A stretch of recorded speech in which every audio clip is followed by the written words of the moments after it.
¿Escuchan? Sí, doctor, sí lo Sí, escucho. doctor. Sí, doctor.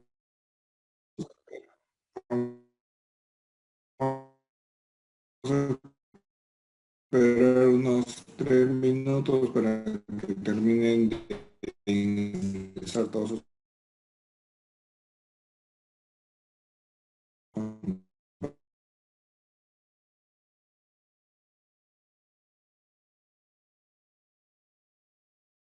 para empezar. ¿Ok?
Muy bien, vamos a 89, vamos a empezar.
Hoy día que toca tratar con ustedes son, la bronquiectasis es mucho más común que los accesos pulmonares, pero de todas maneras son de causa infecciosa y que deberían ustedes tener en cuenta para, por favor, silencien los micros.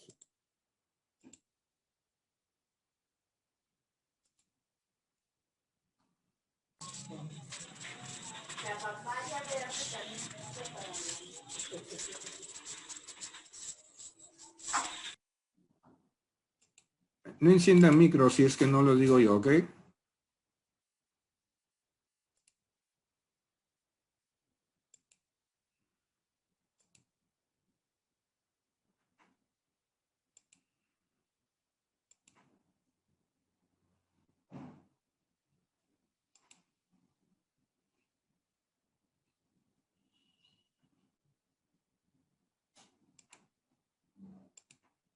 Ok.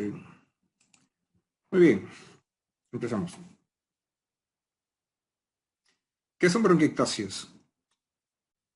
Bronquiectasias son dilataciones anómalas e irreversibles de los bronquios cartilaginosos de tamaño mediano. Esto realmente se acompaña realmente de una destrucción de la capa muscular y elástica del bronquio. Por lo general son secuelas o son resultado de infecciones previas, infecciones sobre todo en la niñez o en algunos meses o años. Una de las causas infecciosas que tenemos acá de bronquiectasias en el Perú son las bronquiectasias post-tuberculosis.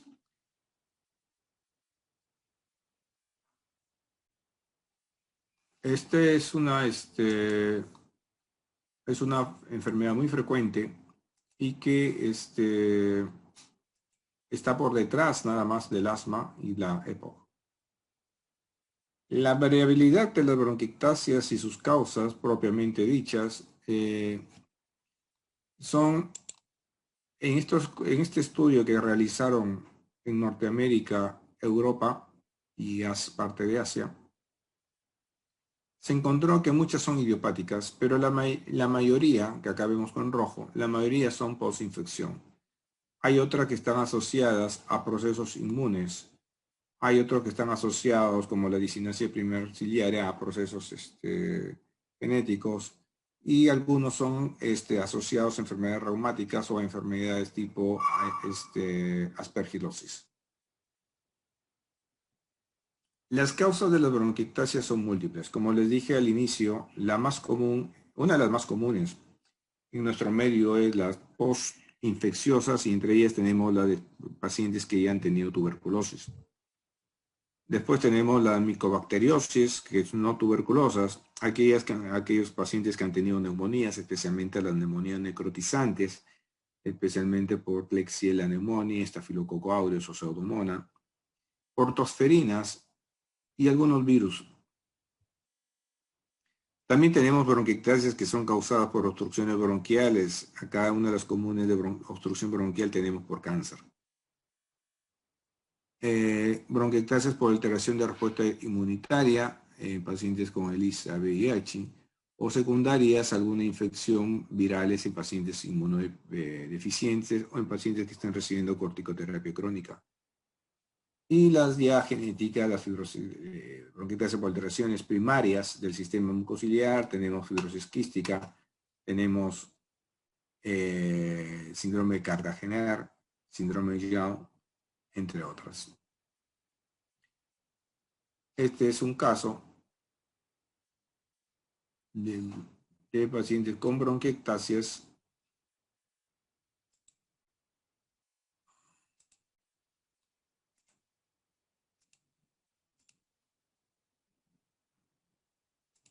no sé si ven. Sí, doctor.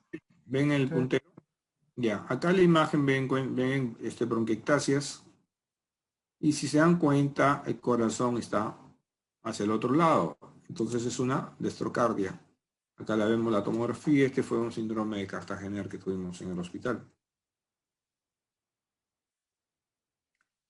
En las causas de bronquiectasias seguimos con bronquiectasias congénitas, tenemos secuestro pulmonar intralobular, síndrome Marfan, deficiencia de alfa-1 tritixina, realmente no, acá no hemos visto, quizá hay, no lo sé, pero no hemos hecho ese estudio. Bronquiectasia por respuesta hipermune, tenemos la aspergilosis broncopulmonar alérgica, de eso sí hemos tenido 1 o 2 casos. Bronquiectasias por otras enfermedades, síndrome de uñas amarillas, asma y EPOC. Asma y EPOC a veces están asociándose también a bronquiectasias y eso lo que hace que muchas exacerbaciones infecciosas de asma o EPOC se den. Entonces, pero realmente no hay una data acá en Perú sobre eso. Como una forma de clasificarla, las bronquiectasias adquiridas, pueden ser cilíndricas, pueden ser varicosas o saculares. Las cilíndricas tienen la característica que tienen un contorno regular, un diámetro distal ensanchado. Normalmente la luz bronquial está ocurrida por moco, son afecta bronquios rectos y son por general difusas. Las varicosas son dilataciones anormales de las de los bronquios, tipo varices, se asemejan a las varices venosas, están obliteradas por lo general la luz bronquial y tiene terminaciones vulvares también. Las saculares semejan a los quistes, los bronquios dilatan en forma quística, progresa hasta la periferia, por lo general son redondeadas y contorno abombado. Acá tenemos bronquiectasias, acá también. Entonces el diagnóstico se va a dar por la clínica, una radiografía de tórax que sugiera que haya bronquiectasias y la tomografía de tórax de alta resolución es de elección. Con eso es el diagnóstico definitivo, si es que hay o no hay. En la clínica tenemos, la característica de la clínica es pacientes que tienen tos crónica, que es la tos se presenta en un 90% de los pacientes. Pero tiene una tos unas características muy especiales, que son en la madrugada, mientras el paciente ya va a despertar, y en las mañanitas. El paciente comienza se acompaña muchas veces de expectoración. El paciente comienza a presentar tos, y bien se está despertando, y hasta que no expectora, no calma la tos. Eso nos lleva a guiar de una bronquiectasia, porque el resto del día usted le pregunta al paciente, el paciente dice, no, después estoy tranquilo, todo es en las mañanas, cuando me estoy despertando. Comienzo a toser, a toser, a toser, y mientras no expectoro, una vez que expectore todo, ya tranquilo el resto del día. Luego también se acompaña en un 50% de los casos de hemoptisis. Entonces, la hemoptisis por lo general también se presenta en tuberculosis. Pero en pacientes que han tenido tuberculosis y hemoptisis, pues muy probablemente por bronquiectasias, y el otro diagnóstico diferencial que entraría a tallar ahí es aspergiloma. En etapas más avanzadas, el paciente comienza a presentar disnea de esfuerzo. Después ya da manifestaciones generales como síndrome consuntivo, tipo pérdida de peso, astenia, y en pacientes ya muy avanzados comienzan a haber acropaquias de ovario de tambor y cianosis. Fiebre muy fuerte. Por lo general, la fiebre no es común. Expectoración física puedes encontrar crepitantes, roncos o sibilantes. Entonces, si un paciente que presente tos productiva crónica, que tiene infecciones respiratorias de repetición, tiene hemoptisis frecuente y una radiografía de tórax sugerente, entonces el siguiente paso en el diagnóstico es pedirle una tomografía de tórax. Sin contraste, no necesitas contraste en ese momento. Entonces, y cultivo de esputo para bacterias, micobacterias y hongos. Prueba de función pulmonar y análisis de sangre. La tomografía, pues, te va a dar el diagnóstico definitivo, el cultivo de esputo para ver qué germen o qué bacteria o qué hongo está fastidiando ahí, que le esté causando el problema al paciente. La prueba de función respiratoria es para ver si el paciente, cómo está su capacidad vital, si el paciente ya tiene problema restrictivo o obstructivo, dependiendo de eso, para poderle dar tratamiento. Y análisis de sangre general, pues, tendríamos que ver hemograma, PCR, para ver si hay información sistémica, o si hay otras cosas que pueden acompañarse, pueden intervenir indirectamente en el manejo del paciente. En la tomografía también vamos a ver si hay malformaciones congénitas, si hay tracomegalia, si hay hiatus inversos, etc. Entonces,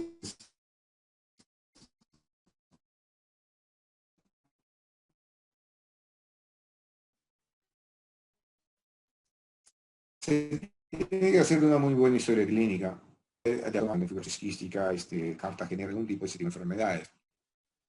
Si ha tenido antecedente de infección tipo sarampión, tosferina, neumonía, necrotizantes, neumonías severas, tuberculosis.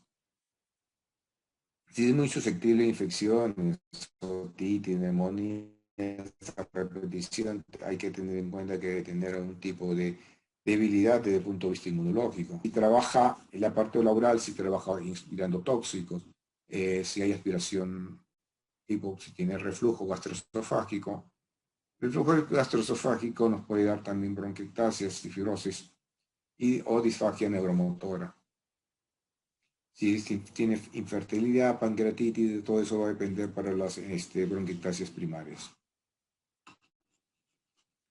Entonces, acá tenemos un esquema de las bronquiectasias quísticas, que acá lo tenemos. Estas son bronquiectasias quísticas. Bronquiectasias cilíndricas con anillo de sello. Acá tenemos una, tenemos la bronquiectasia y aquí vendría a ser la gema. Por eso para esto aparece un sello. Los bronquiodilatados, árbol en brote, que eso por lo general nos dice que ahí puede haber secreción bronquial, pero el árbol en brote también se presenta en tuberculosis. Perfusión en mosaico y la bronquiectasia varicosas.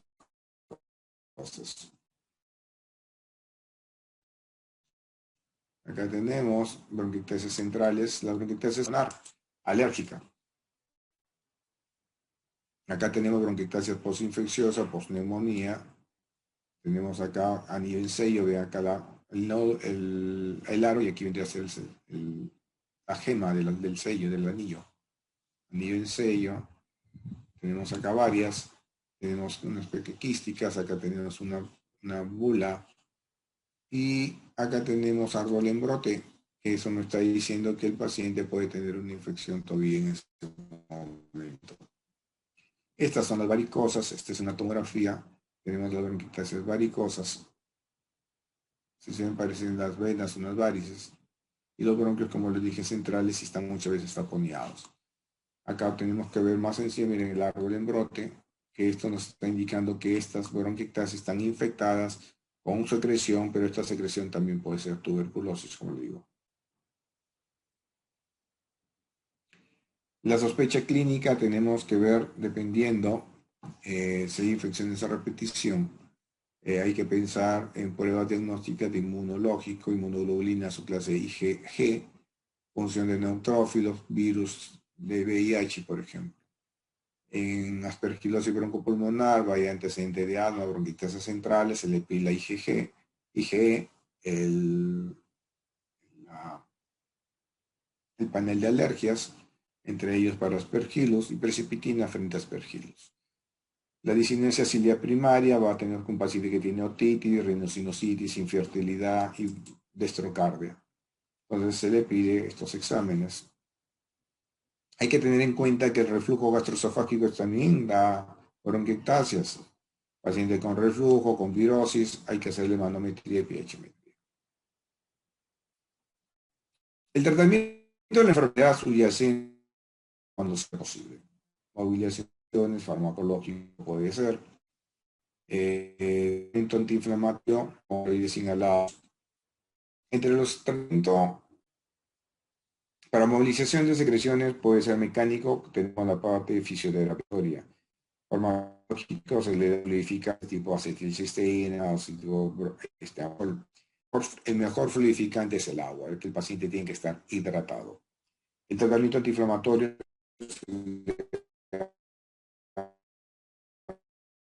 macrólidos se puede dar de larga data, se está dando acitromicina, se puede dar interdiario o diario, por 2 o 3 meses, esteroides inhalados tipo bunzonía, fluticasona.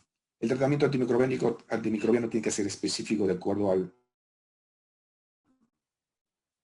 al antibiograma que salga del cultivo de fruto. Salvo que sea una emergencia que tienes que dar con un tratamiento empírico. Cirugía es aquello solamente aquellas que tengan una función pulmonar, que estén las bronquiectasias localizadas y que se haya comprobado que sea la causa de las infecciones a repetición o hemoptisis a repetición. El tratamiento de reflujo gastroesofágico es con inhibidores de secreción de ácido gástrico, hay que evaluar cirugía. En aspergilosis broncopulmonar alérgica, corticoides orales y antifúngicos. Infecciones, como le repito, se tienen que dar de acuerdo a la bacteria que tenga. Y si es micobacteria no tuberculosa, de acuerdo a lo que salga, el tipo de micobacteria que salga. Acá tenemos, esto es en Europa, Estados Unidos y Asia Pacífico, el mismo trabajo que le presenté antes. Las bacterias van a aumentar la inflamación, aumenta la severidad, especialmente cuando hay pseudomonas y enfermedades ¿Qué quiero decir con esto? Que en diferentes partes del mundo las causas más frecuentes de infección de la bronquitis es la pseudomonas aeruginosa y influenza. Una exacerbación de bronquitis por virus tenemos tipo B, adenovirus, HTLV1, adenovirus, influenza. Y hongos, Aspergillus. Todos esos en Europa, en algún, pero la mayoría es por.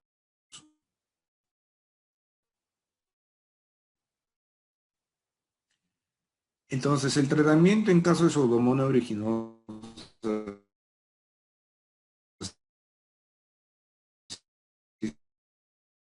es una primera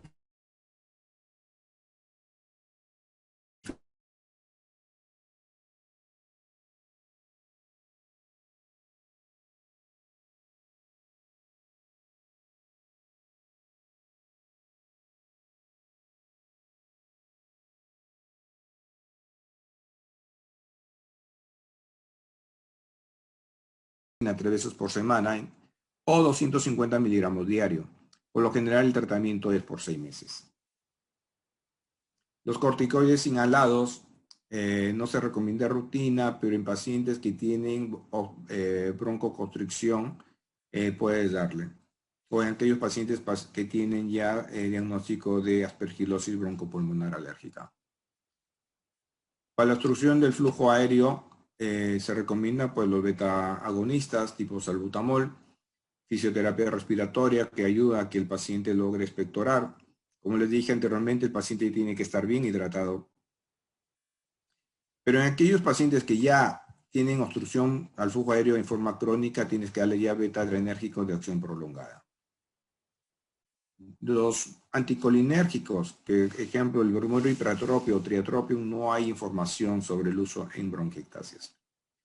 Mucolíticos, la mejor forma de hidratar al paciente es darle agua, líquidos, hidratarlo, para que haya, pero se puede dar acetilcisteína, erdosteína, bromexina, ¿ya? Eso sí se podría dar, pero no hay una suficiente literatura para recomendarlo de uso rutinario. Tienen que evaluar dependiendo del caso. ¿En qué casos doy? En aquel paciente que tiene flema, que supongo que tiene un problema cardíaco que no puede estar tomando mucho líquido.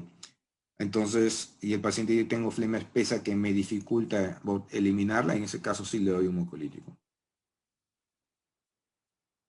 Un programa de ejercicio de entrenamiento muscular y sustancia hipertónica para, sobre todo, para nebulizarlos. Eso también ayuda a que puedan expectorar bien. Se tiene que vacunar al paciente en la prevención de agudizaciones.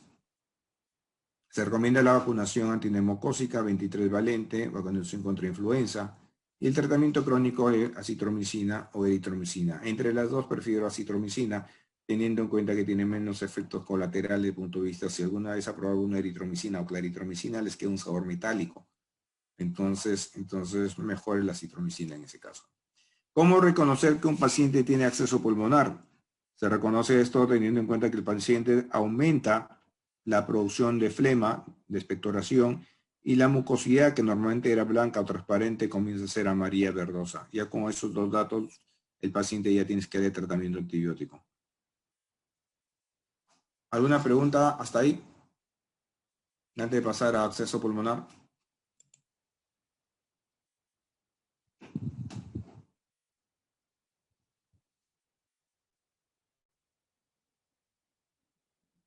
¿Y una pregunta?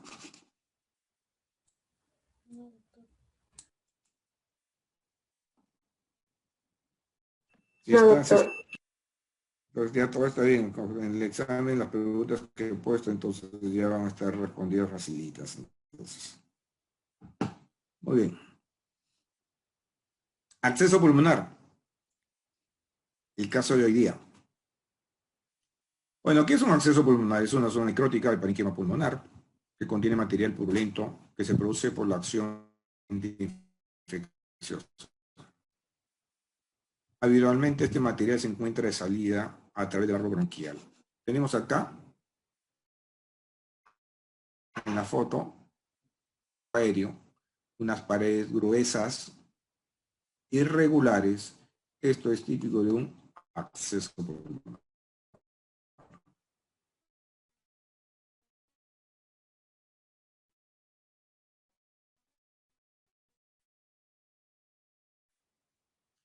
Se consigue aleatorio, se pone 4 o 6 pulmonares primarios, son en pacientes que están predispuestos. ¿Qué ejemplo? Por ejemplo,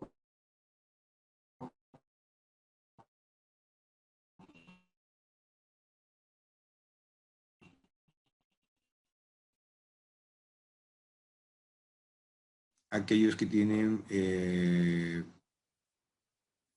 problemas de una eficiencia.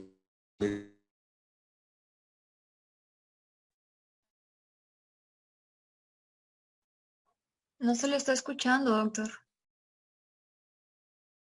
Ya ser o una enfermedad sistémica tipo VIH que compromete al sistema inmunológico.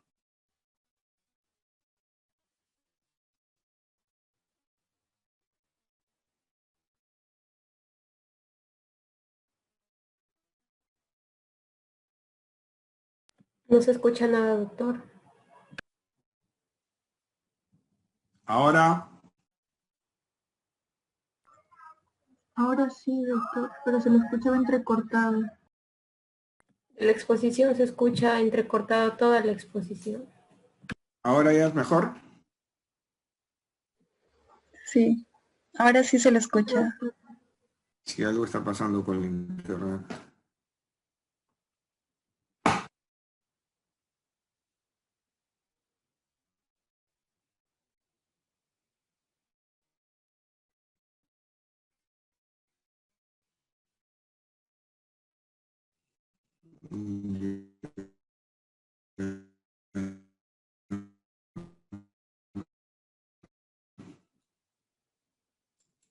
Para que esto no se vuelva a colgar.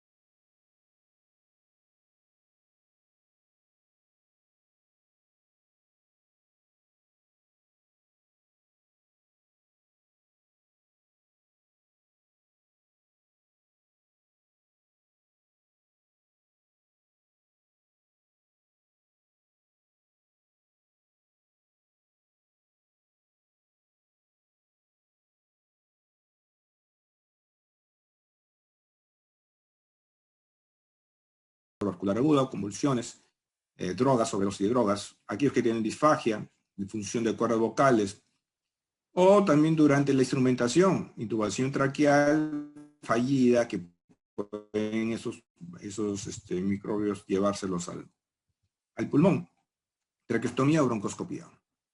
Microaspiraciones orofaringias contaminadas, tipo pacientes con gingivitis, sinusitis, piorrea, acceso periodontales, caries. Una pregunta para todos. ¿En qué pacientes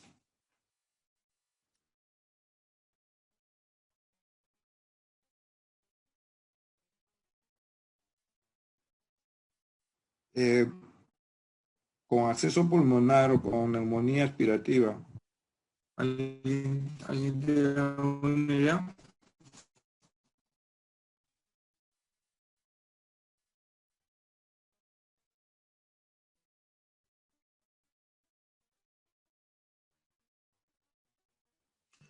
Como dijo el doctor, se le escucha entrecortado.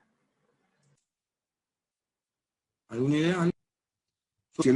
¿En qué pacientes que tengan neumonía aspirativa o acceso pulmonar no sospecharían que el germen causante sea un anaerobio?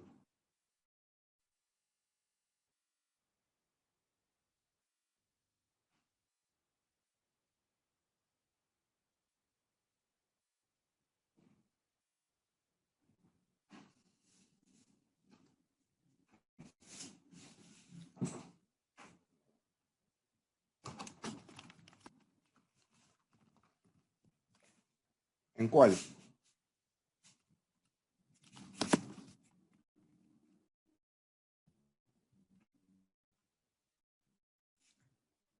No.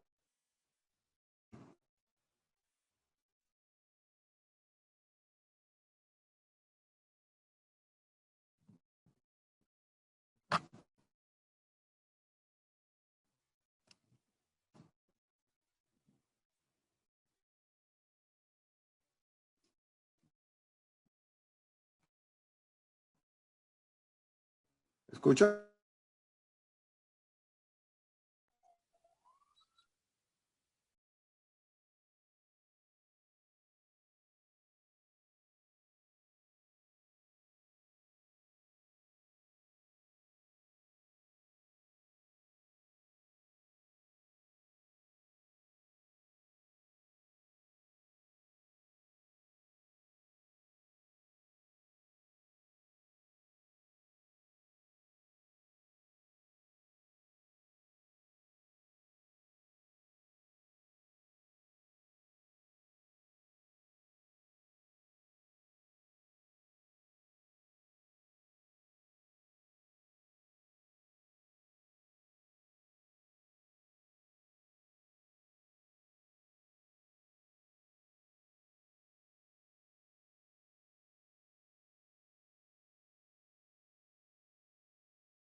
¿Escuchan ahora?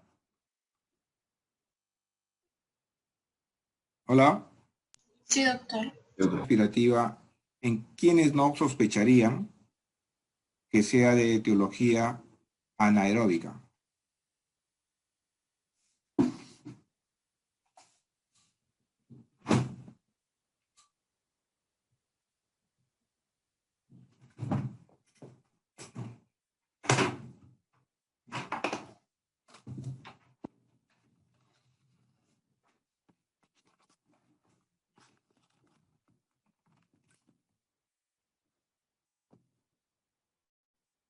¿Tienen conocimiento o no?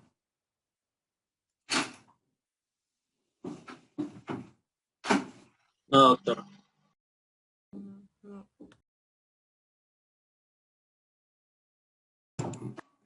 En aquellos pacientes sedéntulos, los que no tienen dientes, porque los anaerobios están en las caries de los dientes, por lo general. ¿Ok? Vamos a continuar.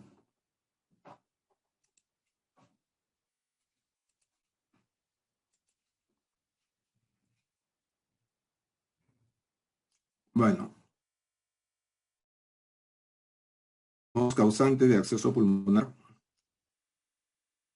Tenemos anaeróbicos con bacilos gram negativos, coco gram negativos, todos estos son anaeróbicos, los pectoestreptococos, bacilos gram positivos, actinomycetes, lactobacillus, y microorganismos aeróbicos facultativos. Acá sí entran los que ya conocemos normalmente, hemófilos, enterobacterias, pseudomonas, estreptococo y estafilococo. Acá tenemos un acceso pulmonar, acá tenemos la parte lateral. El cuadro clínico puede ser como una neumonía aguda, con fiebre alta, escalofríos y sudoración. Puede haber dolor pleurítico, lo que sugiere la asociación de empiema. Pacientes con antecedentes de mala nutrición, mala higiene bucal y enfermedad dentaria avanzada. Eso también nos puede causar problemas de ese tipo. El paciente con comienzo subagudo, que se da en la tercera parte de esto, que puede ser semanas y meses, ellos sí cursan con un malestar, febrícula, síndrome consuntivo, una tos productiva, incluso a veces hemoctisis. Hay una expectoración fétida abundante, especialmente infecciones por anaerobios productores de metano y gases. El diagnóstico es observación de respiración o constatación de factores de riesgo. la radiografía que hay una cavitación, expectoración pútrida, a veces da leucocitosis, no siempre, elevación del PCR, múltiples imágenes cavitadas de tamaño similar, da una posibilidad de una diseminación hematógena. Por lo general, los accesos pulmonares son únicos. La tomografía puede ser útil en diagnóstico diferencial. Acá tenemos un acceso con derrame pleural. ¿Logran ver el puntero? ¿Logran ver las imágenes? Sí, doctor. Sí, doctor. Entonces acá tenemos acá tenemos el nivel, acá tenemos otro. Este fue un acceso tuberculoso, el de aquí que estoy señalando ahorita. Diagnóstico diferencial, aspergilosis, histoplasmosis, muchos hongos. Tuberculosis, empiema loculado, cáncer, granulomatosis, enfermedad de Wegener, nódulos reumatoideos, quistes broncogénicos, secuestro pulmonar, todo eso entra dentro del diagnóstico diferencial. Ejemplo, este caso. Este es un acceso subfrénico. ¿Es un acceso pulmonar? Está debajo del pulmón. Pero la imagen de tórax pareciera que estuviera en el pulmón. Esto es un acceso subfrénico de un paciente que se le complicó una apendicitis. Esto es un acceso gigante.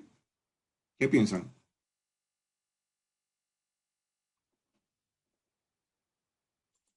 No es en pie. ¿Ustedes?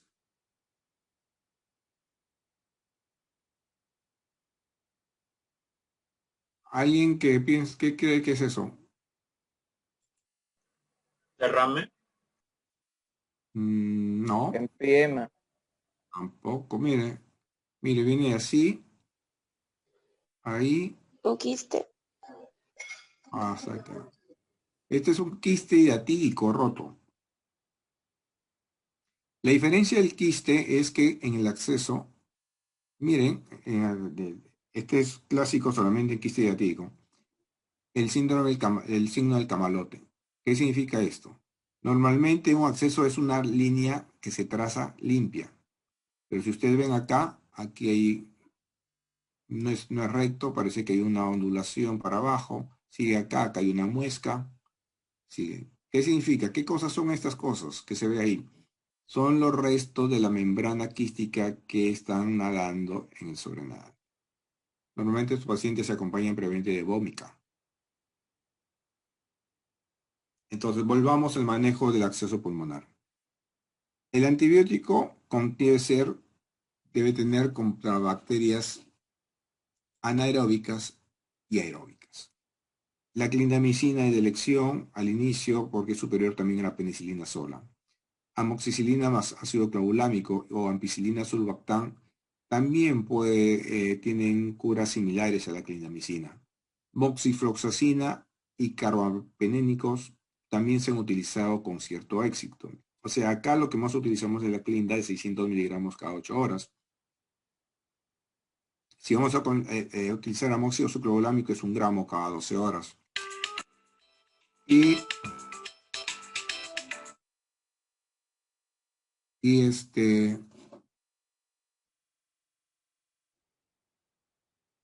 también no se recomienda el uso de metronidazol solo. Los cirujanos muchos usan metronidazol.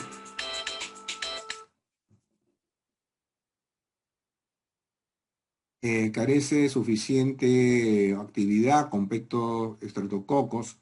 No se ha determinado la duración óptima de tratamiento con antibióticos. El tratamiento dura entre 6 a 8 semanas, por lo general. Se le da tratamiento antibiótico endovenoso primero. Si a los 7 a 10 días no hay una buena respuesta al antibiótico, se justifica la investigación para diagnósticos alternativos. Ejemplo, el antibiótico puede fallar si el paciente tiene inmunodeficiencia o la cavidad es grande, más de 8 centímetros. En este caso es indicación quirúrgica. Si el acceso se debe a bacterias piógenas como Pseudomonas aeruginosa o Staphylococcus aureus. Se puede hacer un drenaje percutáneo con sonda transtorácica guiado por tomografía. Aquí vemos, le están poniendo y están aspirando, ve. Acá se ve la pus. Complicaciones del drenaje con tubo guiado por tomografía incluyen neumotórax más fístula. Después del drenaje muestran síntomas clínicos y mejoran después de 48 horas los pacientes que no tuvieron complicaciones. Pero este es un procedimiento que no está exento de complicaciones. Acá ven la pus cuando le saco. Como les dije, en pacientes se le da 600 miligramos cada 6 o cada 8 horas por 2 o 3 semanas endovenoso. Acá no tenemos amóxido suclavolámico endovenoso. Acá tenemos vía oral, es 1 gramo cada 12 horas, en total son 2 gramos diarios. ¿Ya? Y una vez que mejoró clínicamente y radiológicamente, se continúa por 4 o 5 semanas más.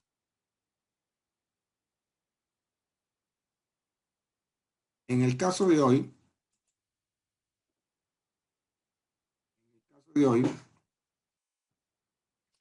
¿en qué diagnóstico llegaron?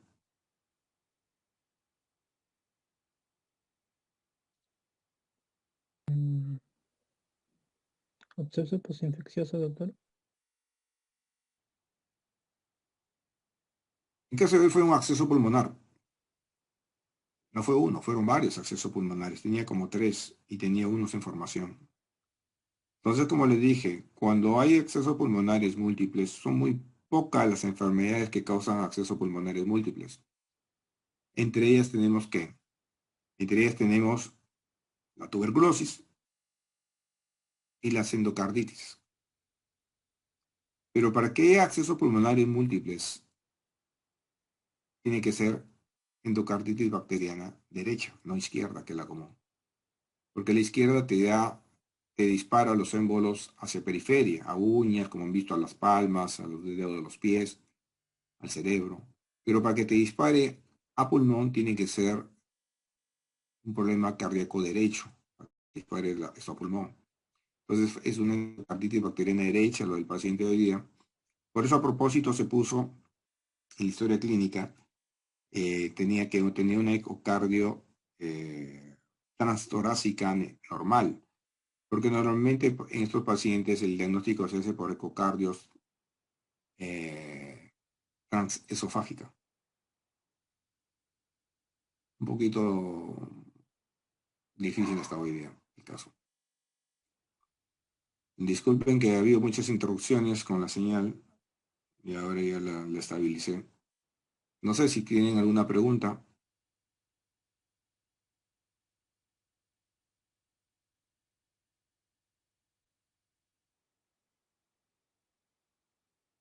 ¿Hay preguntas?